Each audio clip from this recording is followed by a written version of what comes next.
Welcome to Let Me Fix This. Enjoy the video. In this video, I will explain how to sync your Firestick remote. First, make sure you have fresh batteries in your remote control. This is a crucial first step for a successful connection. Next, unplug your Firestick from its power source completely. Give it about 60 seconds to fully power down before you plug it back in. This reset helps clear any temporary glitches.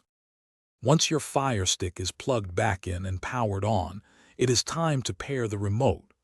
Point your remote at the Firestick and hold down the home button for about 10 seconds.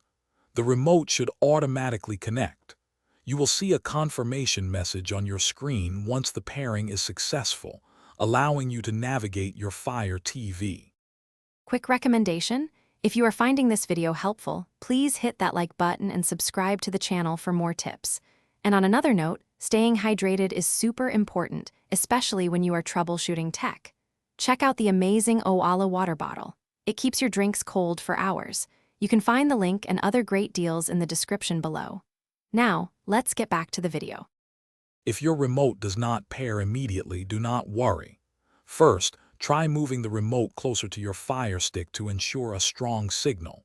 Sometimes, other electronic devices can cause interference, so try moving them away. If the problem continues, replace the batteries with a fresh set, even if you just put new ones in. This can often resolve stubborn connection issues. If all else fails, you might need to factory reset your Firestick remote. To do this, simultaneously press and hold the menu button, the back button, and the left navigation circle for about 10 seconds. This action will clear any previous pairings. After the reset, repeat the initial pairing steps by holding the home button to reconnect your remote. Thanks for watching. If you found this helpful, don't forget to like and subscribe.